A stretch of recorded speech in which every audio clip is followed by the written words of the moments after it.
یہاں تو اس گھر میں تو فقیری ہے. فرماتے ہیں کہ وہ روٹی لے کے آئی اور اس وقت کی جو موجودہ نعمتیں تھیں سمجھ لیں سلاد اچار ہر چیز ساتھ لائی. میں نے کہا کہ بچے کہاں گئے؟ کہنے لگی وہ کھانا کھا کے کھیلنے گئے، آپ کھانا کھا لیں آ جاتے. کھانا اس نے چن دیا. میں نے حیرت انگیز لہجے میں ساری نعمتیں اپنے دسترخوان پہ دیکھ کر کے بیوی سے پوچھا یہ کہاں سے آیا کھانا؟ بچوں کو تو نے کہاں سے کھانا کھلایا؟ یہ سارا کچھ کیسا ہے؟ تو کہنے لگی پتہ نہیں آج آپ کس کریم کی مزدوری کرنے چلے گئے تھے، پتہ نہیں کس کریم کی. میرے گھر میں تو اتنی نعمتیں آئی ہیں کہ مجھ سے سنبھالی نہیں جا رہی. اتنا اناج ہے، اتنا گندم ہے، کس کریم کے دروازے آج چلے گئے تھے؟ یہ کہتے کہتے وہ اٹھی اور اٹھ کر کے کہنے لگی پہلے بڑا کچھ آیا تھا، اب کیا لے آئے ہو؟ اور جا کر کے نا اس نے وہ ریت والا رومال کھولا. کہنے لگے میں تو لے کے آیا تھا ریت، تو میرے رب نے اسے بھی سونے اور ہیرے بنا دیا تھا. جب آپ کی توجہ اللہ کی جانب، میرے نبی پاک صلی اللہ تعالی علیہ وسلم نے فرمایا ہر چیز اپنے رب سے مانگ، ہر چیز مانگ، ہر چیز مانگ. یا رسول اللہ کیا کچھ؟ میرے محبوب نے فرمایا تیرے گھر میں نمک بھی ختم ہو جائے تو وہ بھی اپنے رب سے مانگا کر. تو مانگنا وہ تجھے دے گا، تو اس کی بارگاہ میں کشکول طلب دراز تو کرنا. اور ترمذی شریف میں عجیب لفظ ہے، رسول کائنات نے فرمایا، رب کریم فرماتے ہیں جب میرا بندہ ہاتھ اٹھاتا ہے نا تو مجھے حیا آتی ہے کہ میں خالی کیسے لوٹا دوں اس کے. اتنے بڑے بادشاہ کی بارگاہ میں. او بھائی، لوگوں سے عزتیں تلاش کرتے ہو تو وہ کیا تمہیں عزت دیں گے؟ وہ تو کل اچھا کہتے ہیں پرسوں برا کہنے لگ جاتے ہیں. لوگوں کے سامنے گڈ بک میں آنا چاہو گے تو وہ تو سویرے تمہارے بارے میں کچھ کہیں گے، شام کچھ اور کہیں گے. اپنی روحانی زندگی آباد کریں، اپنے مسلح کو وقت دیں اور دنیا سے چھپ کر اس موبائل کو بند کر کے اور اپنے آپ سے بھی چھپ کے اور تنہا ہو کے چھپا کے سارا کچھ اپنے آنسو اپنے رب کی بارگاہ میں پیش کریں، اس کے حضور حاضری دیں. سنو نا ترمذی کی حدیث اور اسے یاد رکھنا. نبی پاک علیہ السلام نے فرمایا اپنے دکھ لوگوں کے سامنے نہ بیان کرنا، سیٹھوں نوابوں کو نہ بتاتے پھرنا، دنیا داروں کے سامنے جا کے نہ رونا کہ میں تکلیف میں ہوں. فرمایا اگر دنیا داروں کو دکھ بتاؤ گے رب تمہیں کبھی غنی نہیں کرے گا. اور لوگ ہیں کہ الٹا مذاق اڑائیں گے. آپ کی جس سے بڑی پکی یاری ہے نا، پکی، وہ تب تک پکی ہے جب تک آپ نے 50,000 مانگا نہیں. اور جس وقت آپ نے کہہ دیا کہ میں مجبور ہوں میری مدد کر تو پھر ختم ہو گئی دوستی. لوگوں کی تعلقات آپ کے ساتھ تب تک ہیں جب تک آپ ان سے کوئی ضرورت وابستہ نہیں کرتے. کریم محبوب فرمانے لگے بندوں کے سامنے دکھ نہ بیان کرنا، اللہ تجھے کبھی غنی نہیں کرے گا. تو اپنے دکھ اپنے رب کو بتا، تو دعائیں مانگ، تو اس کی بارگاہ میں حاضر ہو، تو اس کے حضور عرض کر. فرمایا اپنے دکھ اپنے رب کو بتا، وہ جلدی کرے یا دیر سے کرے تجھے ساری دنیا سے بے نیاز کر دے گا، تجھے کسی کا محتاج نہیں رہنے دے گا. اپنے مسلح کو، اپنی دعاؤں. ایک بزرگ فرماتے ہیں میں نے دعا مانگنے کا طریقہ اپنی بیوی سے سیکھا. دعا مانگنے کا طریقہ اپنی، سیکھنے والے تو اپنے بچوں سے بھی سیکھ لیتے ہیں، سیکھنے والے تو ہر ایک سے سیکھتے ہیں. وہ کہتے ہیں میں نے دعا مانگنے کا سلیقہ اپنی بیوی سے سیکھا ہے. حضرت وہ کس طرح؟ فرمانے لگے میری بیوی نے نا مجھے کوئی کام بتایا، کچھ پیسوں کی ضرورت کے لیے کہا، تو میں نے اسے کہا کہ بھئی ابھی میرے پاس نہیں ہے، کچھ دنوں میں آتے ہیں تو میں دے دوں گا. عورتوں کی عادت ہوتی ہے وہ بار بار یاد کراتی ہیں. 2-4 دنوں کے بعد پھر اس نے کہا حضرت وہ میں نے کہا تھا کچھ پیسے، میں نے اسے کہا کہ ابھی میرے پاس نہیں ہے، کچھ دنوں میں ملتے ہیں تو میں تمہیں دے دوں گا. اس نے کچھ دنوں کے بعد پھر کہا حضور وہ میں نے کچھ پیسے کہے تھے. فرماتے میں نے ڈانٹ دیا، میں نے کہا کہ کیا تو روز مجھے شرمندہ کرتی ہے، کہا نا میرے پاس نہیں ہے، ہوں گے تو دے دوں گا، تو روز یاد کراتی ہے. فرماتے ہیں اس نے پہلے تو میری ڈانٹ کو سہا، پھر میرے سخت جملوں نے اس کی آنکھوں میں آنسو پیدا کر دیے، پھر اس نے اپنے آنچل میں اپنے اس دکھ کو سمیٹا اور پھر اس نے ایک جملہ کہا تو میں رو پڑا اور مجھے اپنے رب سے مانگنے کا طریقہ آ گیا. مجھے کہنے لگی حضرت جی آپ نے ڈانٹ دیا میں نے سہ لیا، پر آپ ہی میرے شوہر ہیں، بتائیں نا آپ سے نہ کہوں تو میں کس سے جا کے کہوں. فرماتے ہیں میں رو پڑا اور میں کھل کے رویا اور میں تڑپ کے رویا اور پھر میری سسکیاں بند گئی. تو مجھے کہنے لگی آپ کو کیا ہوا؟ میں نے کہا مجھے بھی دعا مانگنی آ گئی ہے. جب میں اسے کہوں گا نا اللہ تو ہی میرا رب ہے، میں تجھ سے نہ کہوں تو میں کس سے جا کے کہوں؟ میں کیوں کسی بندے سے سوال کروں؟ میں کیوں کسی دنیا دار سے کہوں؟ میں تیرے بندوں کا، نیک بندوں کا وسیلہ لے کے، تیرے محبوب کی غلامی لے کے تیری بارگاہ میں آیا. تجھ سے نہ مانگوں تو کس سے مانگوں؟ سمجھ آ گئی ہے. جب میں اس رنگ میں مانگوں گا تو پھر رب میرے اوپر بڑا ہی فضل فرمائے گا، وہ میرے اوپر بڑی رحمت کرے گا، وہ میرے لیے آسانیاں کرے. عزیز دوستو، ہم اس طرح کرنے لگ گئے ہیں کہ ہم نے نا اپنے تعلقات پر اعتماد کرنا شروع کر دیا ہے. میرے تعلقات بہت ہیں. ہم نے اپنی دولت پر اعتماد کرنا شروع کر دیا ہے. میرے پاس دولت بہت ہے. ہم نے اپنے علم پر، اپنی شہرت پر اعتماد کرنا شروع کر دیا ہے کہ میرے پاس فلاں چیز بہت ہے. یاد رکھنا، جب بے نیاز اپنی صفت بے نیازی دکھاتا ہے تو بڑی بڑی دولتوں والے مجبور نظر آتے ہیں. بھائیو، جب انسان کا رشتہ اپنے مالک کے ساتھ ہوتا ہے پھر تو غم بھی کچھ نہیں کہتے، پریشانیاں بھی کچھ نہیں کہتی. پھر تو زندگی صبر والی، پھر تو زندگی توکل والی، پھر تو زندگی بھروسے والی. پھر انسان اپنے آپ کو رسوا نہیں کرتا. دنیا داروں سے امیدیں اس کی ختم ہو جاتی، امیدیں اللہ رسول سے لگا لیتا ہے. مضبوط ہو جاتا ہے، مضبوط، طاقتور ہو جاتا ہے، خوددار ہو جاتا ہے، باوقار، باعزت ہو جاتا ہے. حضرت بہلول دانا رحمت اللہ علیہ بیٹھے تھے تو ہارون رشید حج کر کے آ رہا تھا. تو رستے میں حضرت شیخ سے ملاقات ہو گئی تو السلام علیکم کے بعد کہنے لگا حضور کوئی حکم ہو تو بتائیے گا. تو حضرت بہلول دانا فرمانے لگے تیرا رب کون ہے؟ اس نے کہا اللہ. تو فرمایا میرا کون ہے؟ کہا اللہ. فرمانے لگے تو بڑا ہی بیوقوف ہے، کیا تو یہ سمجھتا ہے کہ رب ہارون رشید کو تو دے گا اور بہلول دانا کو بھول جائے گا؟ تیرا بھی وہی رب ہے، میرا بھی وہی رب ہے. اس نے اگر تجھے دے کے آزمایا ہے تو ہو سکتا ہے مجھے نہ دے کے آزما رہا ہو. جب اس کی حکمت کے تقاضے ہوں گے تو عطا کرے گا اور دے گا. تو جا اپنا کام کر. بھائی، اپنی روحانی زندگی، اپنی عبادات، اپنے وظائف، اپنے روزمرہ کے معاملات، اپنی دعائیں، اپنا استغفار. دیکھو کوئی مشکل کام تو نہیں 2 رکوع ہیں سورہ واقعہ کہ اگر رات کو پڑھ لی جائے تو. میں کس طرح یہ بات بیان کروں کہ تعویذ بانٹنا آسان ہے اور وظیفہ بتانا مشکل ہے.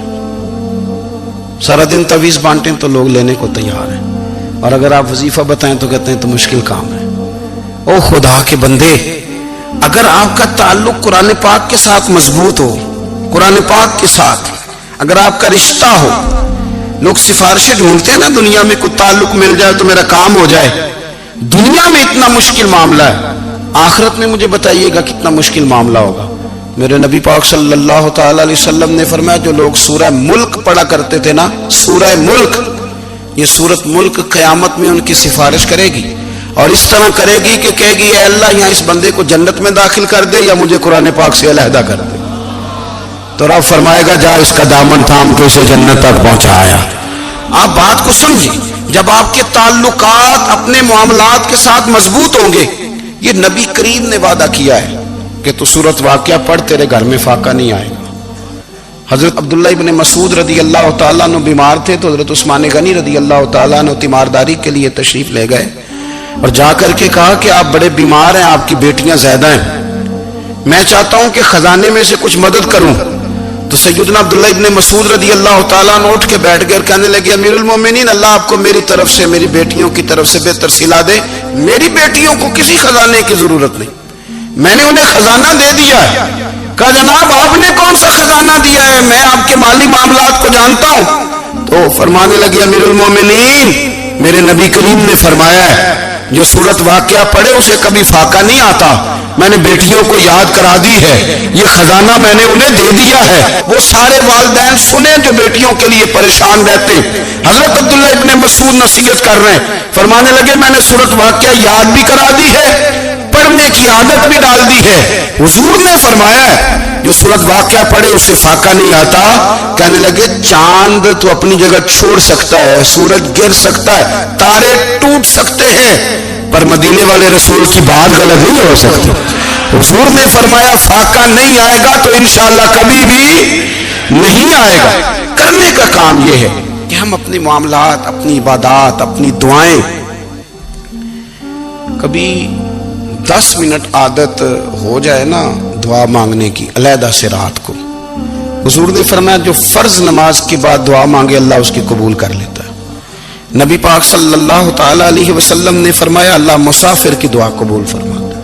حضور نے فرمایا اللہ مظلوم کی دعا قبول فرماتا ہے. حضور نے فرمایا بیمار سے دعا کراؤ اللہ اس کی دعا قبول فرماتا ہے. میرے نبی پاک نے فرمایا ماں باپ جب بھی اولاد کے لیے ہاتھ اٹھائیں، ویسے تو بلے شاہ تو آسمانی اڑ دیا ہی پھڑ دیں، جڑا گھر بیٹھا انہوں بڑھیا ہی نہیں. حضور فرمانے لگے ماں باپ جب بھی اولاد کے لیے دعا فرمائیں اللہ ان کی دعا کو قبول کرتا ہے. آپ اپنا تعلق بنائیں دعا کے ساتھ، عبادت کے ساتھ، مصلی کے ساتھ رشتہ بنائیں، استغفار پڑھیں. صلاح الدین ایوبی صلیبی جنگوں میں تھے. رات کو مسجد اقصی میں نماز پڑھی تو پریشان تھے. ایک بزرگ سے ملاقات ہوئی تو وہ کہنے لگے کہ آپ بڑے پریشان ہیں. کہنے لگے حضور پریشان اس لیے ہوں کہ پہلے ہی مسلمان کمزور ہے، اب میں نے سنا ہے دشمن کا ایک بحری بیڑا وہ جنگی سامان سے بھرا ہوا آ رہا ہے، تو اب ان کے پاس اور تلواریں اور نیزے آ جائیں گے، مسلمانوں کے پاس پہلے ہی وسائل کی کمی ہے، پریشان ہو کس طرح کر کے مقابلہ کریں گے. یہ بات کہتے ہی صلاح الدین ایوبی نے بزرگوں سے کہا حضور آپ بھی دعا کرنا، دعا کی بڑی طاقت ہے. میرے نبی پاک نے فرمایا دعا مومن کا ہتھیار ہے، دعا مومن کا، دعا مومن کا. حضور نے فرمایا تقدیر کو سوائے دعا کے کوئی چیز نہیں بدل سکتی. دعا مومن کا ہتھیار ہے، یہ کافر کے پاس کوئی نہیں، یہ ہتھیار ہے مومن کا. اللہ کرے آپ کو سمجھ آئے. پھر سنیں کئی بار کہہ چکا ہوں یہ ہتھیار ہے. کافر کے مقابلے میں جو تیرے پاس سب سے بڑا ہتھیار ہے وہ دعا ہے. دعائیں کرانی چھوڑ دی، کرنی چھوڑ دی، لینی چھوڑ دی. حضرت سیدنا انس بن مالک رضی اللہ تعالیٰ عنہ فرمایا کرتے تھے میں نے وہ رنگ دیکھا ہے جب حضور دعا مانگتے تھے اور حضور کی مقدس آنکھوں میں آنسو بھی ساتھ ہی بہا کرتے تھے، میں نے وہ انداز دیکھا ہے. تو صلاح الدین ایوبی بزرگ سے کہنے لگے آپ بھی دعا کیجیے، اور خود رونے لگے اور سر سجدے میں رکھ کے رونے لگے اور عشاء سے لے کر فجر تک روئے، خوب روئے. صبح وہ بزرگ آئے تو صلاح الدین ایوبی کا خوبصورت اور ہنستا ہوا چہرہ دیکھا. کہنے لگے آپ بڑے خوش ہیں، رات تو میں نے بڑے روتے ہوئے دیکھا تھا. تو کہنے لگے حضور وہ جو بحری بیڑا آ رہا تھا نا وہ پانی میں ڈوب گیا ہے، اب وہ نہیں آ رہا، ابھی خبر آئی ہے تو میں بڑا خوش ہوں. بزرگ کہنے لگے اٹھ سینے سے لگ اور سن ایک بات، وہ بحری بیڑا پانی میں نہیں ڈوبا، وہ تیرے آنسوؤں میں ڈوب گیا ہے. وہ جو تو رات رویا ہے نا رب کریم کی بارگاہ میں تو وہ ڈوب گیا ہے. بھائی اپنا مصلی کا، عبادت کا، وظائف کا، اللہ اللہ کا سلسلہ اس کو مضبوط کرے، اپنی دعاؤں کے تعلق کو مضبوط کرے. دعائیں بڑے انقلاب برپا کر دیتی ہیں. ہم تھوڑے تھوڑے نا جب سے خشک ہوئے ہیں نا، خشک، اور میری تو جماعت ہی صوفیاء کی جماعت تھی. ہم تو داتا علی اجمیری کی جماعت سے، ہم تو خواجہ اجمیری کی جماعت سے، ہم تو شیخ احمد فاروق سرہندی کی جماعت سے، ہم تو صوفیاء کی جماعت. ہماری جماعت نے بھی وہ تعلق جو ہمارے بزرگوں نے بنایا تھا. بزرگ اللہ کے قریب کیسے جاتا ہے؟ تو ہمارے یہاں نا بہت سارے لوگ کہتے ہیں جی نظر ہو گئی تو کام ہو گیا. بھائی جو بخاری مسلم میں طریقہ ہے نا اللہ کا قرب پانے کا وہ تو نفل ہے. نبی کریم علیہ الصلوۃ والسلام نے فرمایا بندہ نفلوں کے ذریعے رب کے قریب جاتا ہے اور اتنا قریب جاتا ہے کہ پھر اللہ اس کی زبان بن جاتا ہے، اللہ اس کی آنکھیں بن جاتا ہے، کان بن جاتا ہے، ہاتھ اور پیر بن جاتا ہے. تو یہ تو عبادت ہے، یہ تو اللہ کی بارگاہ کی حاضری ہے جو آپ کو اللہ کے قریب کرے گی. تو اپنے نماز کو اہمیت دے کے ادا کریں، نمازیں موبائل بند کر کے ادا کریں. لیکن نا کچھ لوگ کہتے ہیں مجھے ٹائم نہیں ملتا نماز کا، تو میں کہتا ہوں یہ آپ نے بڑی جرت کی بات کی ہے. مجھے کو میرا پیر بھائی کہہ دینا میرے پاس ٹائم نہیں آپ کو ملنے کا، تو میں کہتا ہوں آج کے بعد آنا ہی نہ. تو کیا سمجھتا ہے تو بہت بڑا آدمی ہے، تیرے پاس ٹائم نہیں اور ہمیں ملنے کا ٹائم، موج کر. تو آپ نے اللہ رسول کو کہہ دیا ٹائم نہیں. اور عجیب فلسفہ ہے نا، کہا جائے نماز پڑھنے آؤ تو کہتے ہیں کپڑے ٹھیک نہیں، اور کہا جائے کہ آؤ ذرا دعوت پہ چلیں تو کہتے ہیں 1 منٹ ٹھہر میں کپڑے بدل کے آیا. نماز کے لیے کہا تو کہتا ٹھیک نہیں، دعوت کے لیے کہا تو کہتا میں ذرا تیاری کر لوں، یوں جانا مناسب نہیں، یہ معاملہ ٹھیک نہیں۔ رب تو فرماتا ہے کہ جب تو مسجد میں آ تو زینت اختیار کر کے آ، خوب ذوق سے دعا مانگے، خوب شوق سے نماز پڑھیں، خوب استغفار کا مزاج بنائیں۔ آپ لوگوں کے بیچ رہ کے سوکھ حاصل کرنا چاہتے ہیں، لیکن آپ کو پتہ ہے کئی مہینے غار حرا میں رہنا بھی مدینے والے محبوب کا طریقہ ہے۔ ہر سال اعتکاف بیٹھنا الگ سے، یہ بھی حضور کا طریقہ ہے۔ مسجد نبوی کے اندر دروازہ کھلتا تھا نبی کریم کا، پر گھر کے اندر نفل پڑھے نبی پاک، اور حضور فرماتے کچھ نفل نماز گھر میں بھی پڑھا کرو، گھر کو قبرستان نہ بناؤ۔ ہمارا گھر اللہ کے ذکر سے آباد ہوگا اگر ہم نماز پڑھیں گے نا۔ میں جب سنت پڑھنے کے لیے گھر میں کھڑا ہوتا ہوں تو میرا جو 2.5-3 سال کا بیٹا ہے نا، وہ بھی میرے ساتھ نماز پڑھنی شروع کر دے، اسے پتہ کوئی نہیں نماز کیا ہوتی ہے، لیکن وہ بھی نا سجدہ نہ بھی کرنا ہے تو ساتھ لیٹ ضرور جاتا ہے۔ پتہ چلا بچے لیکچر دینے سے نماز نہیں پڑھتے، نماز شروع کر دیں تو بچے بھی شروع کر دیتے ہیں۔ ہم جب پریشان ہوتے ہیں تو لیکچر دیتے ہیں، تو لیکچر تو باہر شاید چل جائے، گھر میں کیسے چلے گا؟ گھر میں تو عمل چلے گا۔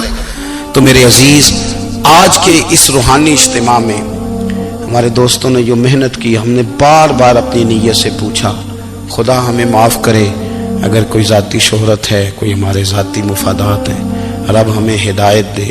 ہماری یہ خواہش تھی کہ روحانی اجتماع ہمیں تھوڑا سا اللہ اور اس کے رسول کے جانب مائل کرے، کچھ ہمارا رشتہ مصلی کے ساتھ مضبوط کرے۔